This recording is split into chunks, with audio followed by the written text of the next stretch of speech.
வணக்கம். தேர்தல் முடிவுகள் வந்தாச்சு. ஆனா யாருக்கும் மெஜாரிட்டி இல்ல. அதாவது ஒரு தொங்கு சட்டமன்றம் அமைஞ்சிருக்குன்னு வச்சுப்போம். இந்த மாதிரி ஒரு பரபரப்பான சூழ்நிலையில திரைக்கு பின்னால் நடக்கிற உச்சகட்ட சட்ட மற்றும் அரசியல் சதுரங்க ஆட்டம் எப்படி இருக்கும்? அததான் நாம இன்னைக்கு இந்த அலசல்ல ரொம்ப தெளிவா பார்க்க போறோம். சரி, இன்னைக்கு நாம என்னன்னு பார்க்க போறோம்? முதல்ல தொங்கு சட்டமன்றம்னா என்னன்னு பாப்போம். அப்புறம் ஆளுநருக்கு இருக்கிற பிரத்யேகமான அதிகாரங்கள், ரொம்பவே பிரபலமான எடியூரப்பா வழக்கின் பின்னணி, வரலாற்று ரீதியான வாக்கு சதவீதங்கள், கடைசியா இந்த கூட்டணிகள் எப்படி மாறுது அப்படிங்கறத பத்தியெல்லாம் சுருக்கமா பாத்திரலாம். முதல்ல இந்த தொங்கு சட்டமன்றம்னாலே என்ன பிரச்சனைன்னு பார்த்துடலாம். பொதுவா தமிழ்நாட்டுல ஆட்சி அமைக்க தேவையான அந்த மேஜிக் நம்பர் 118 இல்லையா? இப்போ தற்போதைய அரசியல் களத்துல அதீத இடங்களை பிடிச்ச ஒரு முன்னணி கட்சியால கூட இந்த 118 தொட முடியலன்னா என்ன நடக்கும்? இப்படிப்பட்ட ஒரு குழப்பமான நேரத்துல யாரு வெற்றியாளர்னு யாரு முடிவு பண்ணுவான்? யோசிச்சு பாருங்க. இந்த இடத்துல தான் நம்ம அரசியல் சாசனம் ஆளுநருக்கு ஒரு தெளிவான செக்லிஸ்ட கொடுக்குது. ஃபர்ஸ்ட், தனிப்பெரும் கட்சியை ஆட்சி அமைக்க அழைப்பார். அவங்களால முடியலன்னா அடுத்த பெரிய கட்சி, அதுவும் செட் ஆகலன்னா தேர்தலுக்கு பிந்தைய கூட்டணிகளை பார்ப்பார். இதுல எதுவுமே ஒர்க் அவுட் ஆகலன்னா வேற வழியே இல்ல, குடியரசுத் தலைவர் ஆட்சிதான். சரி, இப்போ நம்மளோட இரண்டாவது பகுதிக்கு வருவோம். ஆளுநரின் அதிகாரங்கள், அதாவது அவரோட பிரத்யேகமான முடிவுகள் எப்படி இருக்குன்னு பார்க்கலாம். சட்ட வல்லுநர்கள் இத விருப்ப அதிகாரம் அல்லது டிஸ்கிரிஷனரி பவர்னு சொல்லுவாங்க.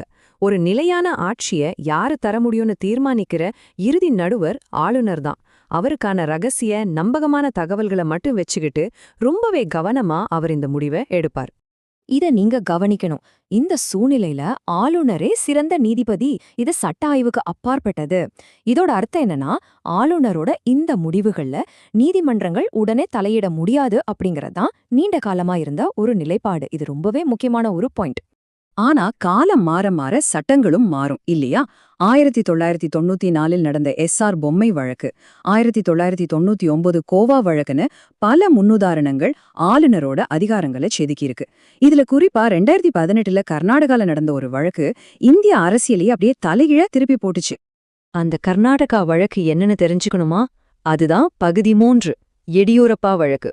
இது உண்மையிலே ஒரு மிகப்பெரிய திருப்புமுனை. 2018 ஆளுநர் எடியூரப்பாவுக்கு மெஜாரிட்டியை நிரூபிக்க 14 நாட்கள் அவகாசம் கொடுத்தார். ஆனா உச்சநீதிமன்றம் என்ன செஞ்சாங்க தெரியுமா? அந்த 14 நாள அப்படியே அதிரடியா வெறும் 24 மணி நேரமா குறைச்சிட்டாங்க. அதனாலதான் இப்போதெல்லாம் ஆளுநர்கள் 3 நாட்கள் மாதிரி ரொம்பவே குறுகிய காலக்கெடுவை மட்டுமே கொடுக்கறாங்க. இது ஒரு ரியல் கேம் சேஞ்சர். உச்சநீதிமன்ற நீதிபதிகள் கே சிக்ரி, ஏ பாப்டே மற்றும் அசோக் பூஷன் அடங்கிய அமர்வு ஒரு விஷயத்துல ரொம்ப தெளிவா இருந்தாங்க. அதாவது, அதிக நேரம் கொடுத்தா எம்எல்ஏக்களை விலை பேசுற அந்த குதிரை பேரம் நடக்க வாய்ப்பிருக்கு. அத முன்கூட்டியே தடுக்கத்தான் இந்த அதிரடி தடைய விதிச்சாங்க. இப்போ 4வது பகுதிக்கு போலாம். வரலாற்று ரீதியான வாக்கு சதவீதங்கள், அதாவது நம்ம தேர்தல் கணிதம் எப்படி வேலை செய்துன்னு பாப்போம். வெறும் 30.3%. என்ன ஆச்சரியமா இருக்கா? ஒரு காலத்துல எம்ஜிஆர் மாதிரியான மாபெரும் தலைவர்கள் சுமார் 30 முதல் 35% வாக்குகளை வச்சுக்கிட்டே ரொம்ப ஈஸியா தனிப்பெரும்பான்மையோட ஆட்சியை பிடிச்சாங்க. ஆனா இன்னைக்கு நிலைமையே வேற. எவ்வளோ பெரிய வாக்கு வங்கி இருந்தாலும் பல முனை போட்டிகளால வாக்குகள் அப்படியே சிதறிப் போகுது. அதனால தனிப்பட்ட செல்வாக்கு எவ்வளோ இருந்தாலும் சரி, அந்த 118 என்ற மேஜிக் இலக்க தனியா எட்டுறது இன்னைக்கு கணித ரீதியாவே ஒரு மிகப்பெரிய சவால்தான். இது நம்மள கடைசி பகுதிக்கு கொண்டு வருது.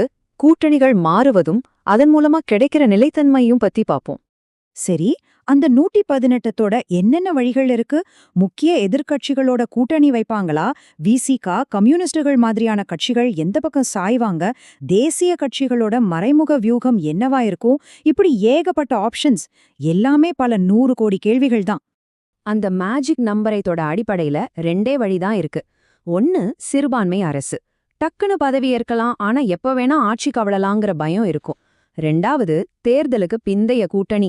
இதுல ஆட்சியை பிடிச்சிடலாம், ஆனா அதுக்காக தங்களோட சொந்த கொள்கைகள்ல பல மிகப்பெரிய சமரசங்களை செஞ்சுக்க வேண்டியிருக்கும். இறுதியா நம்ம ரொம்ப தெளிவா புரிஞ்சுக்க வேண்டியது இதுதான். ஆளுநரோட வேலைங்கிறது வெறும் எம்எல்ஏக்கள் எண்ணிக்கைய கூட்டுவது கிடையாது. அமையப்போற அரசாங்கம் நிலையானதா, அதாவது ஸ்ட்ராங்கா இருக்கான்னு உறுதி செய்யறதுதான் அவரோட தலையாய கடமை. இன்னைக்கு அமைஞ்ச அரசு நாளைக்கே கவிழ்ந்துடக்கூடாது இல்லையா? இது நம்மள ஒரு ஆழமான கேள்விக்கு கொண்டு வந்து நிறுத்துது. அதிகாரத்துக்காக அவசரமா கூட்டணிகள் அமையும்போது நிஜமாவே நாம ஒரு நிலையான புதிய அரசியல் சகாப்தத்தை பார்க்க போறோமா, இல்லனா அடுத்த நெருக்கடி வரப்போகுதுங்கிறதுக்கான ஒரு சின்ன இடைவேளைய தான் பாத்துக்கிட்டு இருக்கோமா? கொஞ்சம் சிந்திச்சு பாருங்க.